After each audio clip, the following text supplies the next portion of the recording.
اللهم صل على سيدنا محمد يا رب صل وسلم دائما أبدا على حبيبك. رسول اللہ صلی اللہ علیہ وسلم کو تانا دیا گیا مجنون ہونے کا، آپ کو تانا دیا گیا شاعر ہونے کا، آپ کو تانا دیا گیا جادوگر ہونے کا. تو یہ سارے کے سارے تانے، آج جادوگر کا تانا تو نہیں ملتا، لیکن مجنون ہونے کا اور لفاظ ہونے کے تانے آج بھی دینداروں کو ہول سیل کے حساب سے ملتے ہیں. یہ پاگل ہیں، ان کا دماغ خراب ہو گیا، حالانکہ پاگل خود ہوتے ہیں. ٹھیک ہے نا. بد تہذیبی کو تہذیب کہہ رہے ہیں، اس معاشرے کو تہذیب یافتہ معاشرہ کہہ رہے ہیں جس میں ڈیڈی کا پتہ چل ہی نہیں رہا، جو ہمارے یہاں سب سے بڑی گالی. لیکن آپ دیکھیں جس ماڈرنزم کی طرف، اسلام ماڈرنزم کے خلاف نہیں ہے، لیکن یہ جس چیز کو ماڈرنزم کا نام دے دیا گیا ہے نا، اسلام اس کے خلاف. تو آج ماڈرنزم اس کو سمجھا جاتا ہے بغیر کپڑوں کے اور ڈیڈی ویڈی. کچھ دنوں میں دیکھیں نا لوگ شو ماریں گے کہ تمہارے پاپا کیا کر رہے ہیں آج کل. پاپا، ہم لوگ پاپا واپا نہیں ہوتے بھائی، ہمارے ہم ماڈرن لوگ ہیں، سنگل مدر کا ہے ہمارے یہاں اتنے تکلف. پاپا تو ان کے جس کے میرج ہو، ادھر سے دلہن رخصت ہو کے ان کے یہاں جائے، پھر یوں ہو، پھر جینے مرنے کی قسمیں کھائیں ساتھ. بھائی ہم تو سائنسی ترقی پر ایمان رکھتے ہیں، اتنا ٹائم نہیں ہے. میرے پاپا نہیں ہے، میں سائنٹسٹ ہوں بہت بڑا. کیونکہ ہم نے پاپا کی ٹینشن نہیں پالی. مدر ہے میری، وہ تو مجبوری ہے، تو قدرت نے، ورنہ ان کا بس چلتا تو مدر کے کلوننگ کے ذریعے ہوں گے تو نہ باپ ہوگا نہ وہ رہے نا. اب تو سسٹم ایسا آ رہا ہے تو پھر تو میرا خیال ہے مدر سسٹم بھی ختم ہو جائے گا. تو اٹھا کر پھینک دو باہر گلی میں، نئی تہذیب کے انڈے ہیں گندے. اچھا ایک آخری بات کر کے بیان ختم کرتا ہوں. دیکھو دیندار ایک چیز اپنے اندر پیدا کر لے نا، تو اسلام پر جو اعتراضات کیے جا رہے ہیں دنیا، مولوی لوگوں پر، مولوی ٹائپ کے لوگوں پر، مذہبی لوگوں پر، تو اس میں ایک بہت بڑا اعتراض جو کیا جاتا ہے وہ صحیح بھی ہے، وہ میں بھی مانتا ہوں کہ وہ کیا ہے، وہ صحیح، وہ عیب ہے ہمارے اندر. اور یہ چیز میں نے عام طور پر نہیں دیکھی تھی. جب میں حضرت مفتی رشید احمد صاحب کے پاس گیا نا، تو وہاں ہم نے یہ چیزیں ان سے سیکھی ہیں. یہ ہمارے ہاں دینداروں میں بہت زیادہ پائی جاتی ہے. ایک چیز، ایک عیب ہے، دوسرے کے حقوق کا خیال نہ کرنا. سمجھ رہے ہو؟ میں کل گاڑی لے کے ادھر آ رہا، ادھر سے گزر رہا، ادھر سے تو نہیں کہیں اور کی بات کر رہا ہوں میں، اب تو بات آ گئی یہاں سے گزر رہا تھا کہ چلو دینی بیان ہو رہا تھا. یہ تو سب جگہ یہ ہے، اس میں غیبت کی بات نہیں. ہمارے یہاں بھی ایسا ہی ہوتا ہے، ادھر بھی ایسا ہی ہوگا. روڈ جام ہوگا، آپ دیکھو کوئی گزر نہیں سکتا. گاڑی گزرنے کی جگہ نہیں ہے گلی میں. بائکیں اس اسٹائل میں دیندار لوگوں نے، نمازیوں نے کھڑی کی ہوئی ہیں، گاڑیاں اس اسٹائل سے پارک کی ہوئی ہیں کہ دوسری کار گزارنا ایسے جیسے موت کے کنویں میں گاڑی چلا رہے ہیں. بہت ہی ایکوریسی چاہیے. یار تم تھوڑی سی تو کامن سینس استعمال کرو کہ تم بائک جب لگا رہے ہو تو دیوار سے چپکا کے کھڑی کر دو. یہ سوچتے کیوں نہیں ہو کہ کسی نے یہاں سے گزرنا بھی ہوگا؟ اس میں دیندار لوگ سمجھتے ہیں کہ جب ان کو یہ چیزیں بتائی جائیں نا تو وہ سمجھتے ہیں یہ آدمی لبرل ہو گیا، یہ اس کا پاگل ہو گیا، گوروں والی باتیں کر رہا ہے، انگریزوں والی. یعنی بے ڈھنگا پن، بد سلیقہ پن اور بد تہذیبی، اس کو اسلام اور سادگی سے تعبیر کیا. اتنے سادہ ہیں، ان کو ناڑا باندھنے کی تمیز نہیں ہے. یعنی یہ مطلب ہے اتنے سادہ ہیں ہمارے حضرت، ان کو یہ نہیں پتا گاڑی کھڑی کہاں کرنی ہوتی ہے. گلی کے کارنر پہ جب گاڑی کھڑی کرتے ہیں آپ، تو ادھر سے جو گاڑی آ کے جب ادھر مڑے گی تو اس کے پاس مڑنے کی جگہ نہیں ہوتی. اتنی ٹینشن میں ہمیں تو صبح شام واسطہ پڑتا ہے، اتنی مشکل سے گاڑیاں گھما گھما کے موڑنی پڑتی ہیں. او بھائی تھوڑا سا آگے کھڑا کر لو یار اس گاڑی کو، اگلے کے لیے موڑنا تو آسان ہو. ایسے موقع پہ مجھے وہ حدیث یاد آتی ہے، رسول اللہ صلی اللہ علیہ وسلم نے ارشاد فرمایا، ایمان کا سب سے لاسٹ اور آخری درجہ ہے راستے سے تکلیف دہ چیز کو ہٹانا.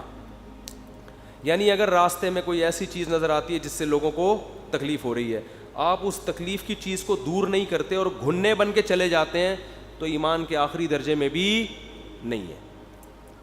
تو سوچو جو تکلیف دہ چیز کو نہ ہٹائے وہ مومن نہیں ہے، تو جو تکلیف دہ چیز باقاعدہ کھڑی کرے، وہاں پہ گاڑی غلط پارک کر کے گیا، بائک غلط پارک کر کے چلا گیا، وہ کہاں سے مومن ہو گیا؟ نہیں آ رہی میرا خیال ہے بات. ایک یہ بد سلیقہ پن ڈرائیونگ کے دوران دیکھو آپ, یہ لوگ سمجھتے ہیں کہ مذہب کا حصہ نہیں ہے. رسول اللہ صلی اللہ علیہ وسلم نے خیر الناس, حدیث میں آپ حدیثیں اگر نوٹ کرو نا تو جہاں بھی حدیث میں خیریت کا لفظ آیا ہے نا کہ سب سے بہتر مسلمان وہ ہے جو یوں کرتا ہے, سب سے بہتر مسلمان وہ ہے جو یوں کرتا ہے, سب سے بہتر مسلمان وہ ہے جو علامتیں بیان کی گئی ہیں, ان میں ہر علامت وہ ہے جس میں آپ لوگوں کو فائدہ پہنچا رہے ہیں.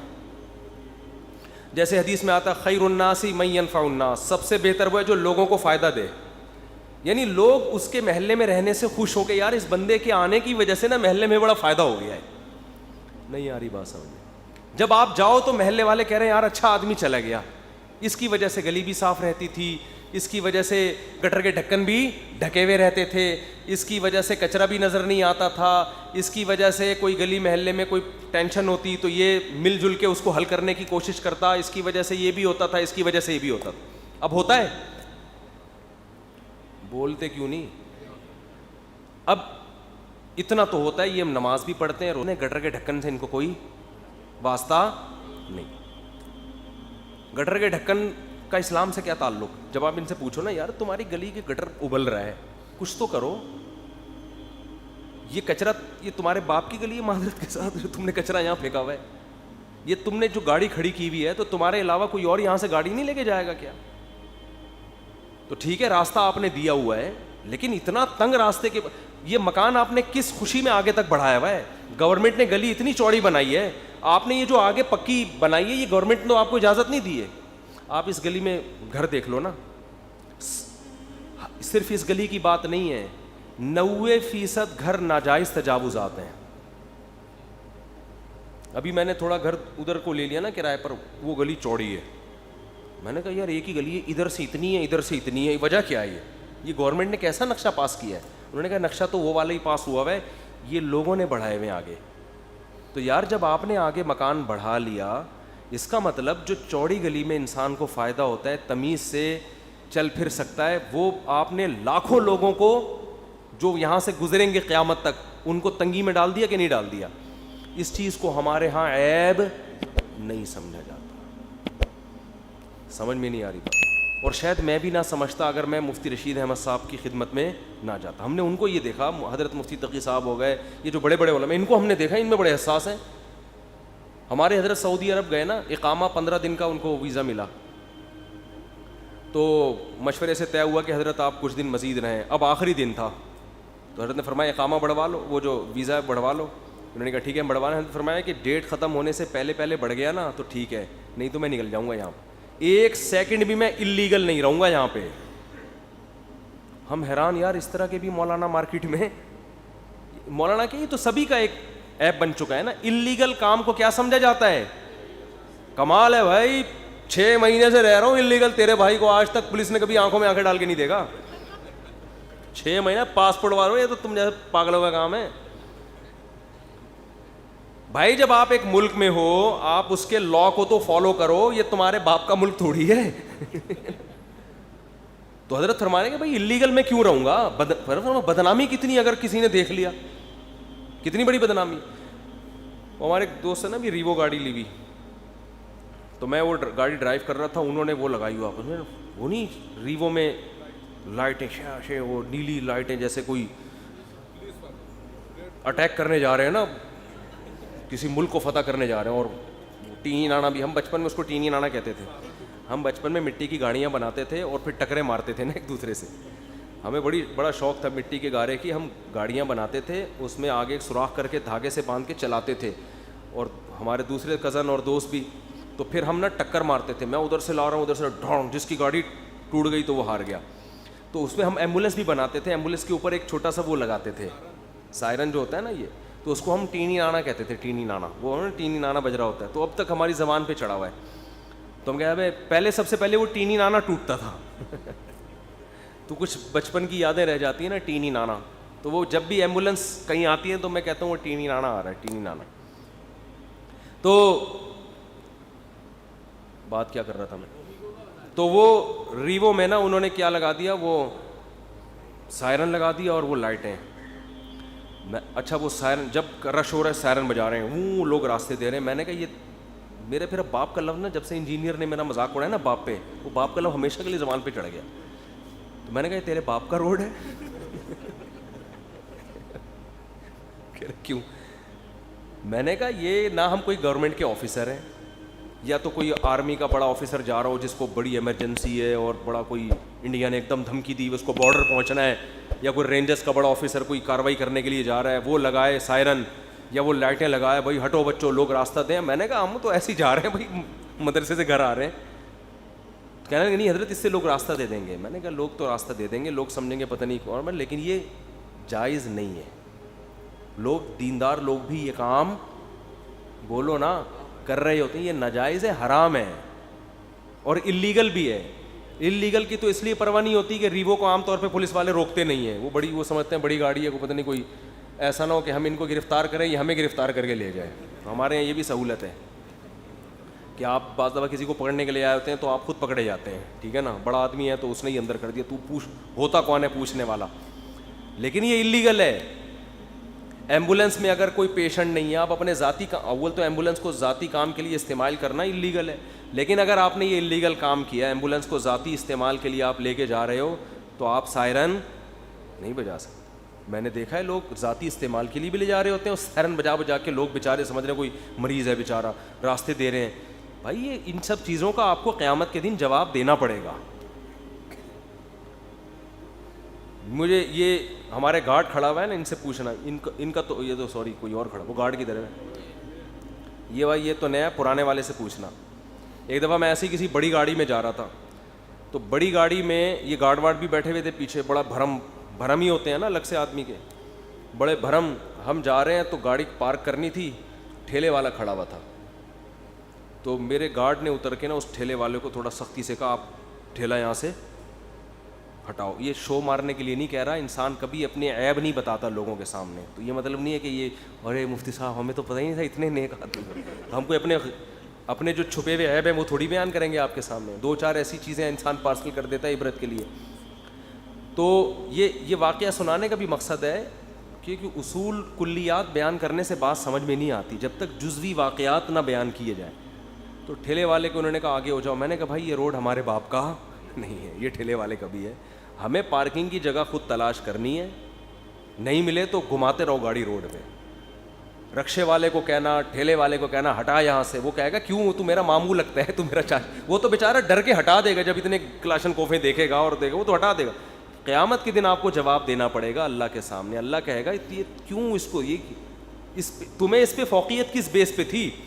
حکومت کو پھر بھی شاید اجازت ہو کسی گورنمنٹ کے کیونکہ وہ تو حکومت ہی کسی کام سے نکلا, ہم تو آلو خریدنے نکلے ہوئے ہیں, بھرم ایسے ہیں جیسے پتہ نہیں ہم کوئی کشمیر فتح کرنے جا رہے ہوں, نیچے اتر کے ٹماٹر خرید کے گاڑی.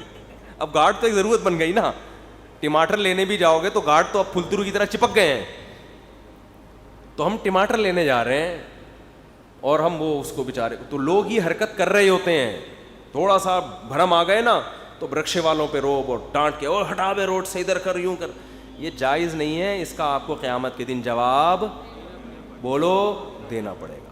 ہاں کوئی خطرہ ہو, کوئی دشمن پیچھے لگا ہوا ہو, پھر ایک الگ بات ہے, پھر اس سیکیورٹی کے نقطہ نظر سے تو ہمارے حضرت کی سیکیورٹی اتنی سختی کہ پہلی صف میں ہر آدمی کو بیٹھنے کی اجازت نہیں تھی. لوگ بڑے اعتراضات کرتے تھے کہ پہلی صف میں یہاں امیر غریب کا فرق ہے, اپنے بندوں کو بٹھایا جاتا ہے, تو اپنے بندوں کو نہیں, وہ سیکیورٹی کی پیش نظر, کیونکہ کوئی بھی اجنبی آدمی آ کے کچھ بھی کر سکتا ہے, وہ سیکیورٹی جیسے حرم میں ہوتا ہے.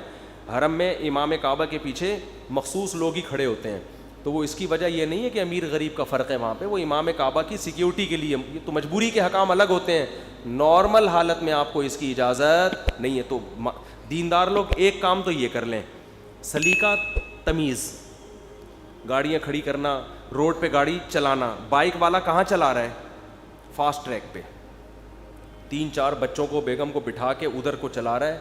ابے یہاں سے اوورٹیک تیرا باپ کرے گا, یہاں سے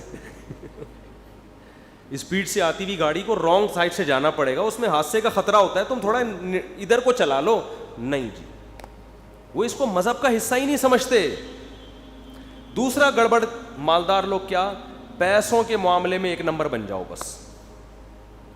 پیسوں کے معاملے میں بولتے کیوں نہیں, ایک نمبر بن جاؤ. لچڑپن جو ہے نا چھوڑ دو, لچڑپن چھوڑ دو. لچڑپن ہوتا ہے کوئی پیسہ لے لینا, اس سے نکلوانا کسی کے باپ میں طاقت نہیں ہے, چاہے وہ 4 مہینے لگا کے آیا ہوا ہو, چاہے وہ بزرگوں کی خانقاہوں کا منجھا ہوا ہو, حج کر کے آیا ہو, کمبخت پیسے نہیں دے گا آپ کے واپس.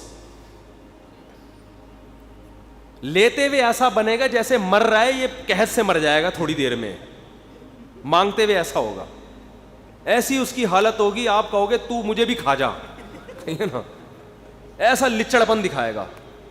اور لینے کے بعد پہلے بڑے سنہری باغ دکھائے گا, ابے بھائی میرے لیے کوئی مسئلہ نہیں, 4-5 لاکھ تو کوئی میرے لیے مسئلہ ہی نہیں, جب چاہو گے دے دوں. نہیں دے گا, دے گا نہیں, یہ بتا دوں. وہ حاجی ہو سکتا ہے, وہ عمرہ کرنے جائے گا, وہ تہجد گزار ہوگا, وہ 27ویں رات پہ رو رو کے کارپٹ کو اتنا بھگو دے گا کہ اب کارپٹ دھونے کی ضرورت نہیں, اتنا روئے گا 27ویں رات کو, مگر اس کمبخت کے ذمے جو پیسے ہیں نا وہ یہ نہیں دے گا, وہ ٹہلائے گا. پیسوں کے معاملے میں ایسے بن جاؤ کہ جس کے پیسے آپ نے دینے ہیں نا اس سے زیادہ آپ کو دینے کی ٹینشن ہو. یہاں بھی میں تعریف کے لیے نہیں کہہ رہا, اللہ کی قسم, میری تعریف کے مقصد نہیں, صرف بتانے کے لیے کہ تاکہ سیکھ لیں. جتنے راشن دکانوں سے آتے ہیں نا ہمارے یہاں, مالک مکان کو میں کرایہ دیتا ہوں, آپ ذرا ان مالک مکانوں سے جا کے پوچھیں مفتی صاحب کا رویہ کیا ہے.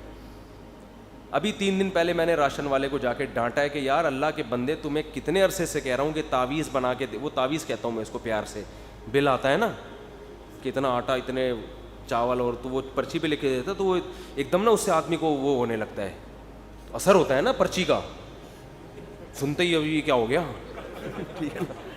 تو وہ تعویذ ہی ہے نا, گلے میں لٹکانے کی بھی ضرورت نہیں, ہاتھ میں آیا اور آدمی عجیب اوسان خطا ہو گیا, یار یہ کیا ہو گیا, مہنگائی اتنی اسپیڈ سے بڑھ رہی ہے. تو میں اس سے پیار سے اس کو جو بل ہے نا اس کو کیا کہتا ہوں, تعویذ. تو میں اس سے جا جا کے بولتا ہوں بھائی تو تعویذ کیوں نہیں دے رہا, وجہ کیا ہے, ہمیں الحمدللہ اس کو پیسے لینے کی اتنی ٹینشن نہیں ہے جتنی ہمیں دینے کی ہے.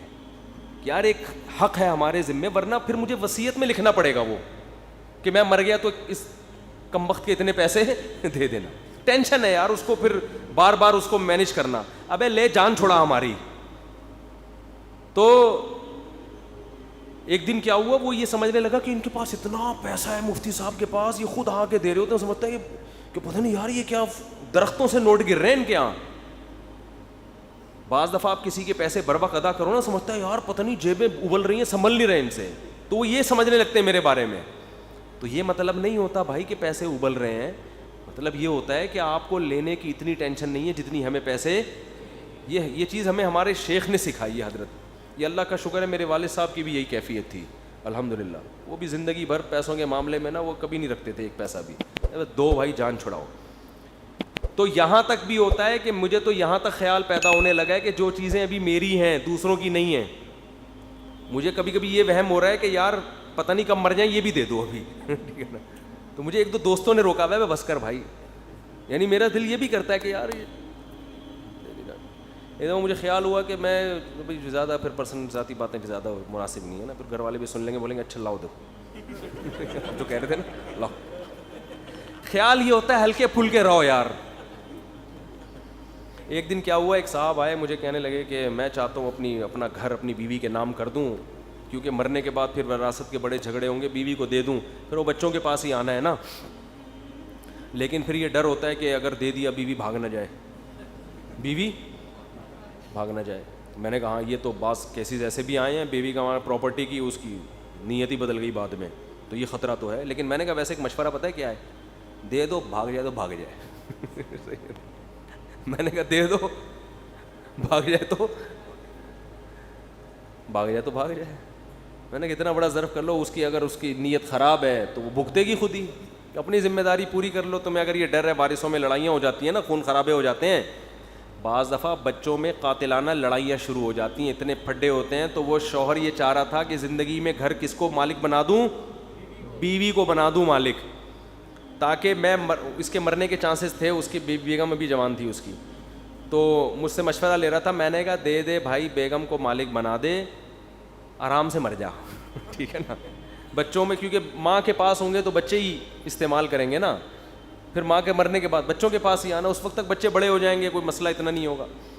تو پھر مجھے کہنے لگا یار ایک خطرہ ہے کہ وہ کہیں بھاگنے جائے. تو ایک دم میں نے کہا ہاں بھائی یہ خطرہ تو ہے, لیکن 10 منٹ میں نے سوچنے کے بعد میں نے کہا بھاگ جائے تو بھاگ جائے یار, کیا کریں, ابھی تو ویسے ہی بوڑھا ہو گیا ہے ٹھیک ہے نا, کیونکہ آ جانا بوریہ بستر لے کے مسجد میں, یعنی کرنا کیا ہے تو نے اس مکان کا, مطلب میرا بیوی کو بھگانے کی نیت نہیں تھی, میرا مقصد یہ تھا ان اینٹوں سے تو نے اتنا دل کیوں لگایا ہے, جب تو مرنے والا ہے تو چھوڑ یار, بیوی سے جو فائدے تو نے اٹھانے تھے وہ اٹھا لیے, بڑھاپے میں بے وفا عورت تو ویسے بھی کسی کام کی نہیں ہوتی نا, وہ نہیں بھی بھاگی تو کیا خدمت کرے گی, تو چل چھوڑ, دل بڑا کر لے, لڑائیوں سے تو بچ جائیں گے. یہ بھی ایک پیکیج ہے لیکن یہ بہت سوچ سمجھ کے, اس کے لیے دل گردہ تھوڑا ضرورت سے زیادہ بڑا ہوگا تو پھر اس پیکیج پر عمل کریں, ورنہ نارمل لوگوں کے لیے یہ پیکیج نہیں.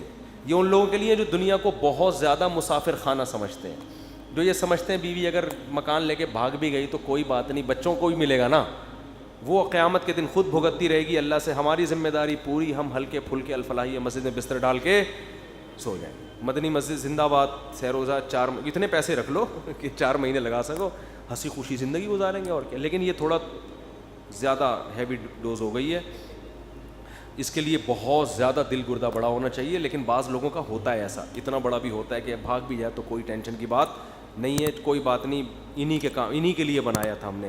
خیر یہ سوچ سمجھ کے اس پیکیج پر عمل کریں. مفتی طارق مسعود صاحب کے بیانات سننے کے لیے youtube.com/مفتی طارق مسعود کو سبسکرائب کریں, اور اگر آپ لائیو ویڈیو کو کبھی بھی مس نہیں کرنا چاہتے ہیں تو سبسکرائب کرنے کے بعد بیل آئیکن پہ کلک کرنا مت بھولیں. جزاک اللہ.